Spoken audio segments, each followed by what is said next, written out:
Welcome everyone to another Bright Reality Media interview. Today's guest is another dear friend of mine, someone that maybe a lot of you already know. He's been Adi Da's devotee for probably 40 years or more now. He needs little introduction. This is James Steinberg joining us today. Hey James, thanks so much for taking time. Hi Max, happy to be talking with you. Absolutely. When I moved to the Mountain of Attention Sanctuary in 2011 after I graduated college, James was a good friend and kind of a guide and mentor figure for me, and has been for a lot of people in Adidam through the years, and has a lot of wisdom and life experience this time with beloved Adi Da to share with others. And he's always really generous with his time, and someone who I consider a good friend. So looking forward to talking with you, James. Likewise. Yeah. So James, I started helping you when you were at the university. Remember, I got registered as a adjunct professor at the university, so I could help you. When I was in a college at the University of Alabama, I was in a program where you could design your own major, and my final senior project was on the Guru-devotee relationship in different religious traditions. And my main source text was James's this tome that he published called Love of the God Man. When was that book released, James? 1990. And I have a copy of it actually right here. Love of the God Man. This is when Adi Da was called Da Kalki for a short amount of time. It is a let's see how many, almost 800-page book of stories of different religious traditions around the world, relationships with spiritual masters. And I had a little idea that in even Western traditions there was such a focus on the relationship with the spiritual master. There was I think a section in this book about someone going to a rabbi, and the value of them going to that particular teacher was not to hear them read the Torah or anything. It was, I think the quote was, to watch him tie his shoelaces, just like the embodiment of the wisdom and the truth that could be found in that particular tradition. So that's how James and I guess, first became friends. And he spent his whole adult life, it seems, serving Adi Da in the capacity of the basket of tolerance, which we'll talk about more. But he's given so many presentations around the world about Adi Da's teaching and wisdom about different religious traditions, and how all of it is one, what he calls the great tradition, the collective tradition of humankind.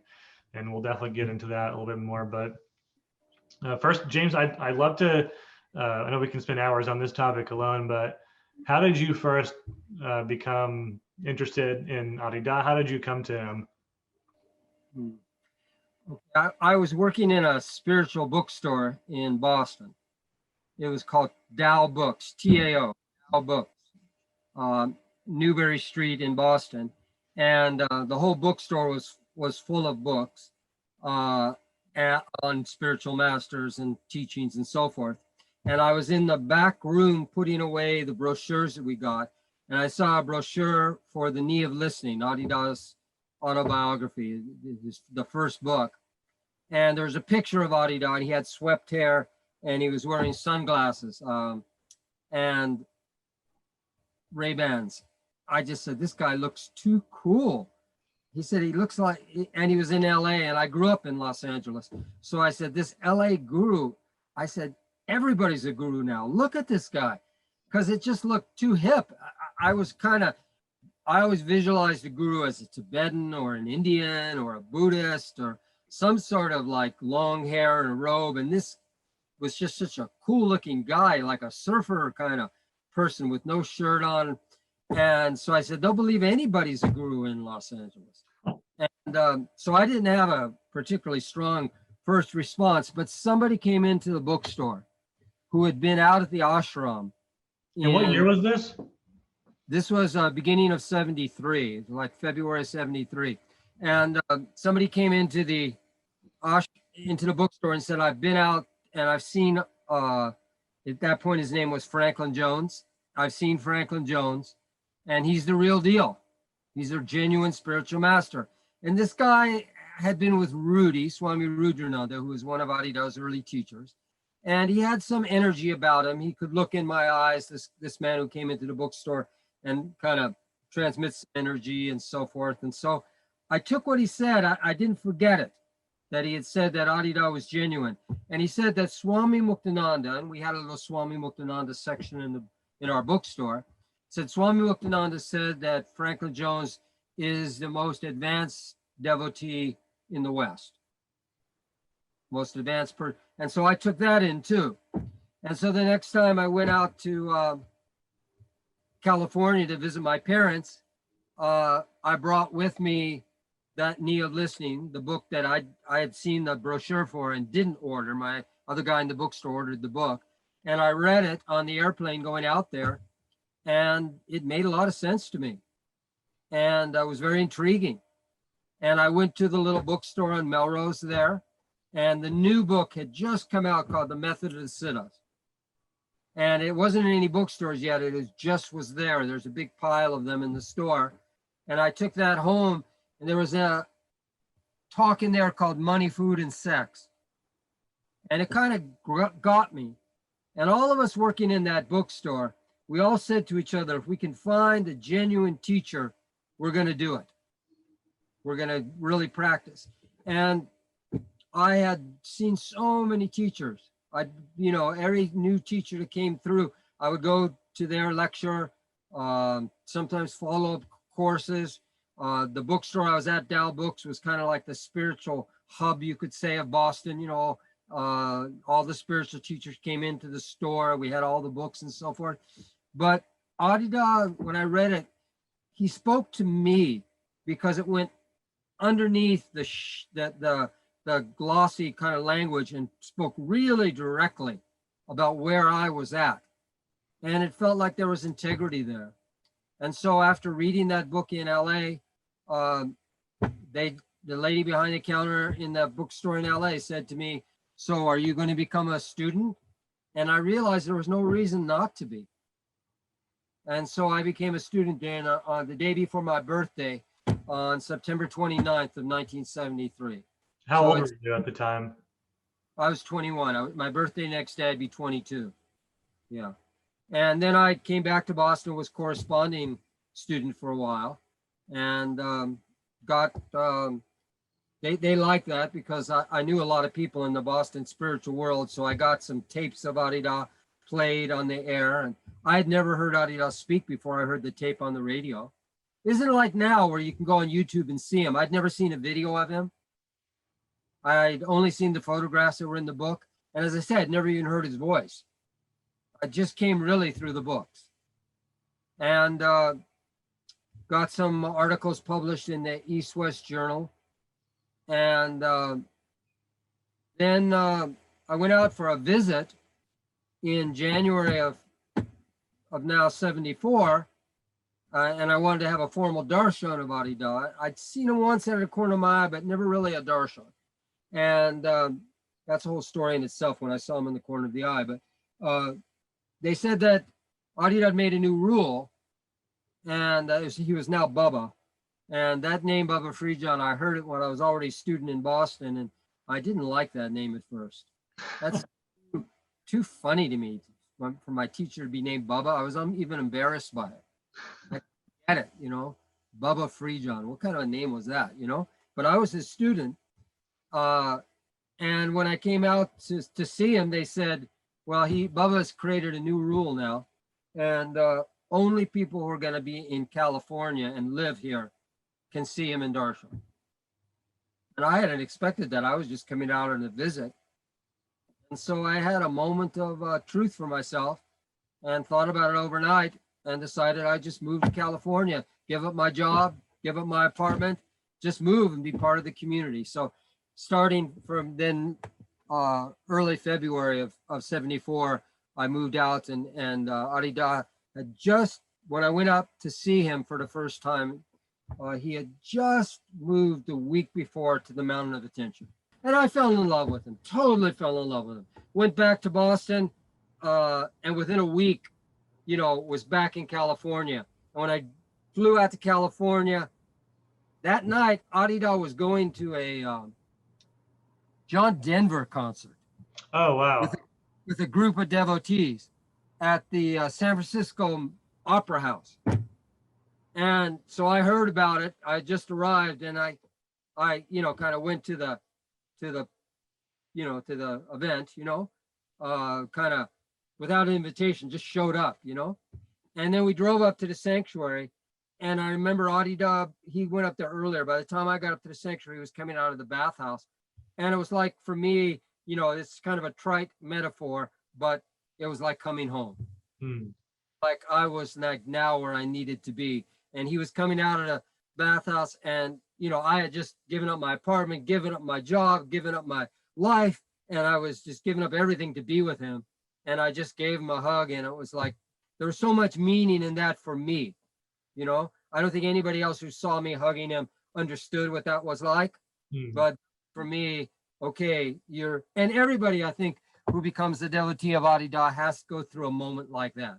Has there a moment like that where they kind of move from the world life they were in before into a life of commitment to him in the spiritual process? And that was the full moment. I'd been a correspondent before that, but still some holding back, So this was, like you said, this was around the garbage and the goddess time, where a lot of people who have heard about Adida are somewhat familiar with this. Is great, probably the most extravagant teaching demonstration in his life. And I'm curious, what was beyond the extraordinary experiences?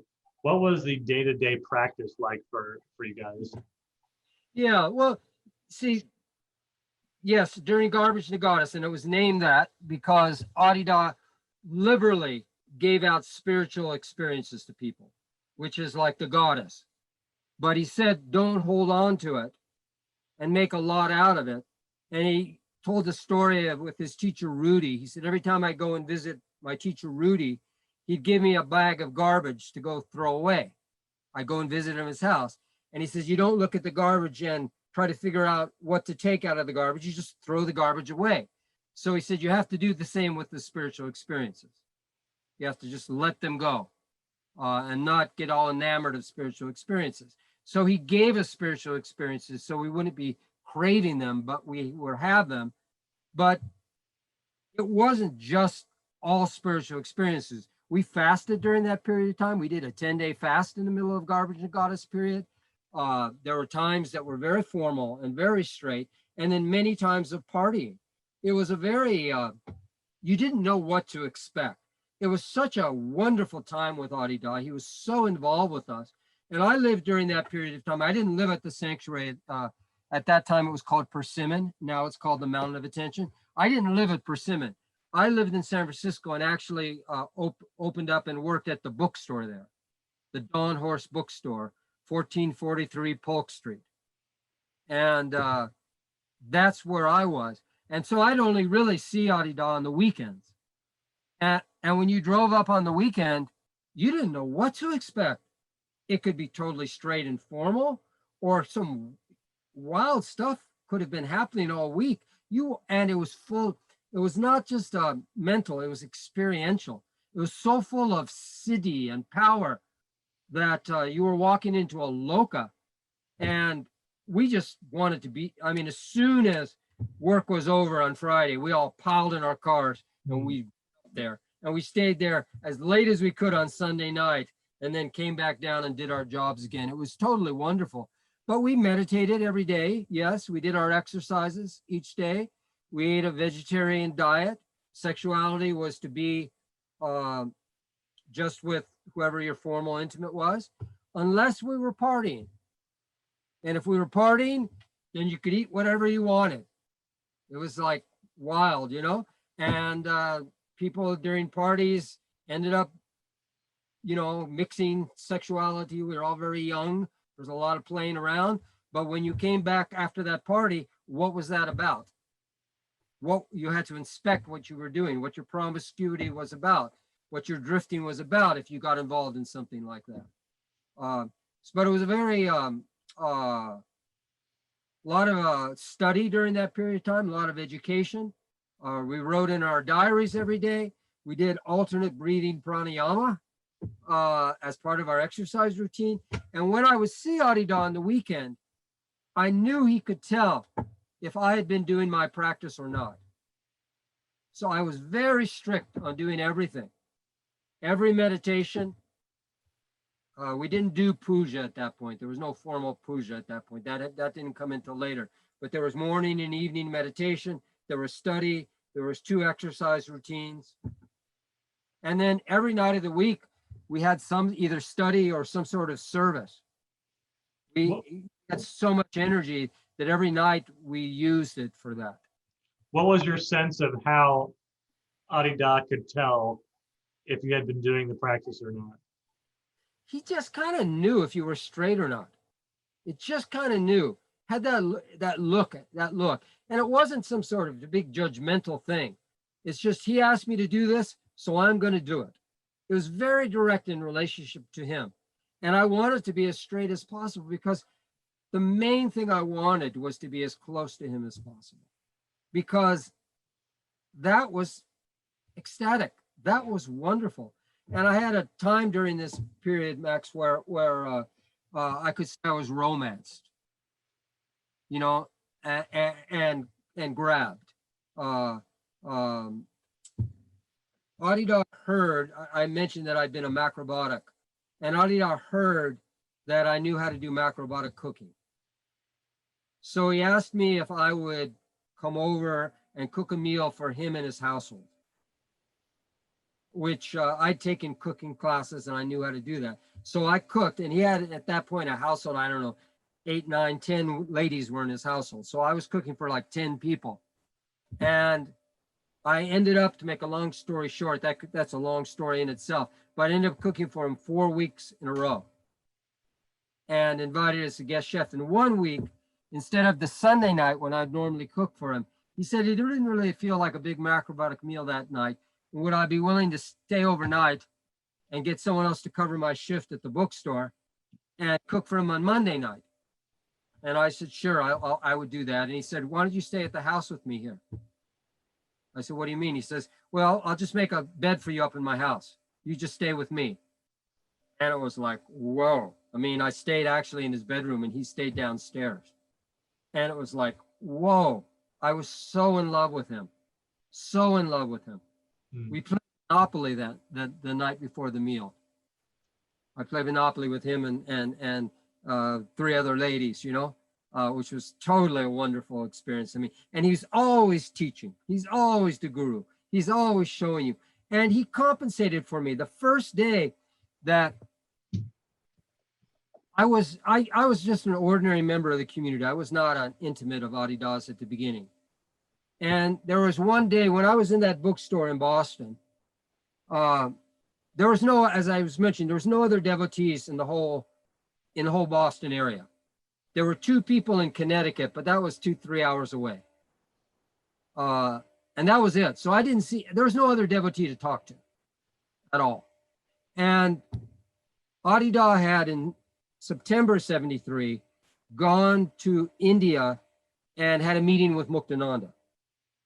And our bookstore, Dow Bookstore, was the sponsor for Muktananda when he was going to come on the tour. And so the front people who were arranging this tour for Muktananda came into the bookstore. And they had seen Adi Da at the ashram in India. So I didn't have anybody to talk to about Adi Da. So I said, tell me about him. What was it like? What did you think about him? What did everybody think about him? Did you meet him? Did you talk to him? All those stories. So when I moved out to California, one day I approached Adi Da and said, you know, I know some people that knew you from your Muktananda time. And we ended up talking for an hour about it, about Swami Muktananda, about his time in India. And I realized, and he realized, how much I loved talking to him and hold a conversation with him about these sorts of topics, you know, which was, you know, a lot of people weren't that interested because it's very intense to sit and talk with him for an hour. But for me, it was just, it's what I wanted. That's what and over the years of my history with him, a lot of my conversations with Adi Da were about spiritual teachers, spiritual masters, and the great tradition. That's what I did with him. That's what I enjoyed doing with him. I was like a friend in those early years because he was so submitted, who liked to talk about spiritual things with his friend. Yeah. You do that. You know, you talk about spiritual things together. Even before you were with Adi Da, you did that. That's what I would do with Adi Da. You know, he'd look at me one day and he said, so what do you think about this idea that Mayor Baba has, that there's always 5 perfect masters at any time? What do you think about that? It was like that. It was wonderful, you know, to have that kind of conversation with him. And then I would spend all of my time researching things and filling myself full of information that I thought might be interesting to him. So I could have these conversations. It was a wonderful kind of service for me. More fun for me to do that than, you know, watching a video on TV or something. It was to do this research and be preparing for him. So anyway, after I had that conversation with him about Swami Muktananda, I got invited over to his house the next weekend. And all of a sudden, when I walked in the house, I saw all of his intimates there. And they did not like the fact I was in the room, because I was an ordinary member. I was not an intimate, you know. So they were giving me all sorts of dirty looks and vibing me and making it seem like I shouldn't be there, you know, kind of elbowing me out, you know, like this is like a weird thing. How did he get on the invitation list, you know? So Adi Da, the second weekend that I was invited, finally looked over at me and said, he was smoking a pipe. And he said, James, you know how to smoke a pipe? And I said, no. He said, would you like to smoke my pipe? I said, I don't even know how. He said, let me teach you. Oh. For an hour in front of everybody, he gave me his pipe, had another pipe brought for him, and was teaching me how to smoke the pipe, talking to me while we're smoking the pipe, you know. And then he said, James is one of my favorite devotees. Oh. I hope you all know this. And after that, I didn't get any trouble. I didn't get any trouble. I was let in, and I became totally in love with him. Totally in love with him. And I didn't know what to make of it. I had no background for it. In my mind, the only thing I could come to were 2 things. One of them was the picture of Jesus with his disciples at the Last Supper. And I'm Jewish by background. I don't have any relationship to Jesus, but the feeling of a whole group of people around the God-man. And then I had read Ramakrishna, that book, and I'd felt something of the divine, what a divine person was like. And he reminded me of what's in that book. And so I would just drive away from his house the next day and go back to my job in San Francisco after these weekends, just in love, just in love. And finally he was coming down to the San Francisco Center after about a month of this. And I was, you know, deputed to be the person to greet him, because it was obvious to everybody that, like, you know, I was now this special, in a special relationship with him and all this for this period of time, you know, and all that. And he walked up the stairs and I was waiting, and he just walked right by me. Walked right by me. Didn't even look at me. And as he walked by me, I got the fact that I was waiting for him to give me some hit of love and energy, instead of being in a right relationship to him. And I went, whoa. I said, I better straighten myself out. And that was the end of my romance period, because I had gotten into where I was thinking I was the beloved, instead of the divine guru being the beloved, who's without ego, but that one without ego being the beloved, and who's transparent to the divine